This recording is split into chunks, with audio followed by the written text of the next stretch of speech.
Lebih dari 3,2 juta pelajar sekolah menengah atas maupun kejuruan belum bekerja. Data Badan Pusat Statistik mengategorikan mereka sebagai bagian dari pengangguran terbuka per Agustus 2014. Fakta inilah yang disoroti oleh Menteri Tenaga Kerja Hanif Dakiri. Hanif Dakiri berupaya agar lulusan sekolah menengah atas dan kejuruan khususnya dapat terserap di dunia industri.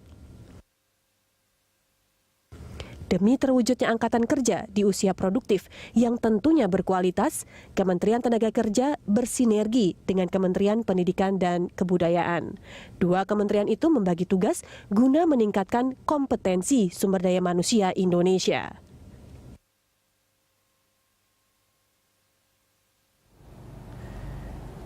Ya, jutaan lulusan sekolah tingkat menengah belum bekerja. Menteri Tenaga Kerja menyebutkan penyerapan lulusan pendidikan formal di dunia industri belum maksimal. Apa yang kendalanya bagi lulusan SMA dan kejuruan yang notabene sudah siap bekerja, tetapi belum mendapatkan pekerjaan? Apakah semata-mata karena sempitnya lapangan pekerjaan yang tersedia, ataukah ada kendala lain? Ya, dan apa upaya pemerintah agar tenaga kerja yang siap kerja bisa terserap optimal di dunia industri? Hal ini akan kita bahas bersama narasumber kami yang telah hadir di studio Berita 1. Mari kita temui mereka kan ya, dari Direktur Jenderal Pelatihan Pembinaan dan Produktivitas Ketenagakerjaan Khairul Anwar, serta Ketua Apindo Bidang UKM Nina Tursina. Ya, baik. Kita langsung sapa saja, sudah tamu-tamu kita sudah di studio. Selamat siang. Selamat siang, Pak. Selamat siang, Ibu Nina. Selamat siang, Ibu Nina. Kita bertemu lagi. Ya, makasih. Ini kita tadi sempat melihat ya langsung ada di filler sebelumnya, di paket sebelumnya. Siap kerja, tapi apa iya di luar sana sudah ada lapangan pekerjaan yang siap menanti? Ya, belum tentu bekerja begitu. Iya, belum tentu bekerja. Nah, ke Pak Hairul terlebih dahulu, Pak. Nah, apakah memang industri belum maksimal menyerap tenaga kerja dengan lulusan pendidikan formal seperti ini? Tanggapannya seperti apa, Pak? Sebetulnya terkait dengan kesempatan kerja dan memenuhi pasar kerja yang tersedia, ada satu hal yang sangat penting adalah terpenuhinya kompetensi kerja untuk calon tenaga kerja tersebut. Yang kedua adalah kesesuaian antara alumni pendidikan atau alumni pelatihan dengan potensi pasar kerja tersebut. Nah, yang terjadi selama ini kurang begitu maksimal diupayakannya adanya satu informasi yang terbuka kebutuhan pasar kerja dengan suplai tenaga kerja yang kompeten itu. Dunia pendidikan, dunia pelatihan mestinya harus mengarah kepada orientasi kebutuhan pasar kerja.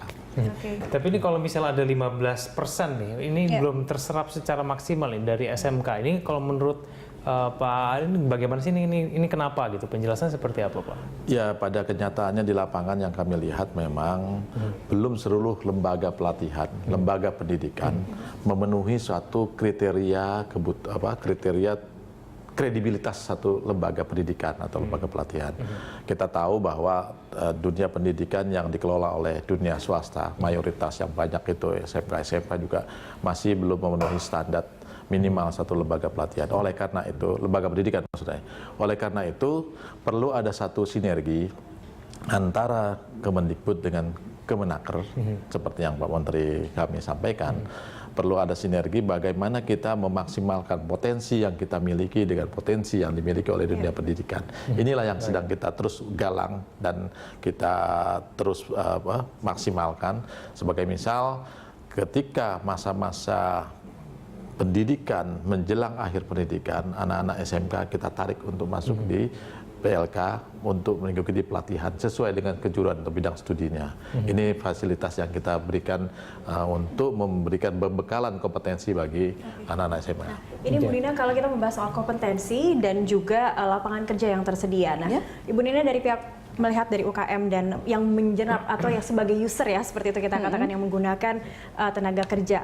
Apakah teman-teman kita yang sudah lulus SMA atau lulus sekolah menengah ini seperti apa sih kompetensi mereka? Sudah cukup berkompetenkah mereka untuk bekerja di bidangnya? Iya, sebetulnya sih kalau kami boleh jujur, memang belum maksimal ya. Memang begitu banyaknya jumlah lulusan SMK itu, jadi kalau kita tarik presentasinya yang benar-benar memenuhi kebutuhan dunia usaha, karena dunia usaha kan memilih karyawan sesuai dengan kebutuhan dunia usaha, sesuai dengan bagiannya, sesuai dengan sektornya. Ini memang agak mengkhawatirkan. Begitu banyaknya pengangguran saat ini, jumlahnya luar biasa, tapi begitu sulitnya para pengusaha mencari tenaga kerja yang sesuai dengan kebutuhan dunia usaha masing-masing. Nah, ini masalahnya apa? Yaitu saya setuju sekali tadi beliau sudah menyampaikan memang harus ada sinergi antara dunia pendidikan, tenaga kerja, dan satu lagi adalah dunia usaha. Jadi apa sih sebetulnya yang dibutuhkan oleh dunia usaha?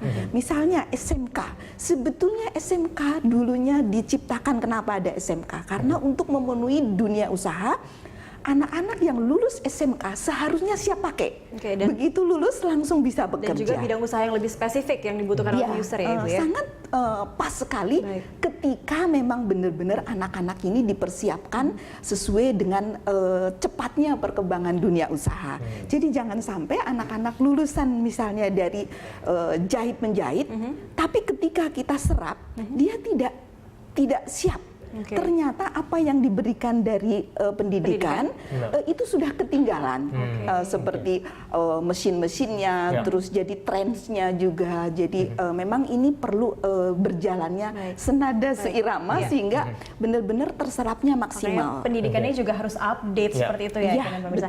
Kita lanjutkan perbincangan kita di segmen berikutnya Pak Hairul dan Bu Nina. Sesaat lagi pemirsa tetaplah di Dialog Lunch Talk, kami kembali setelah jeda.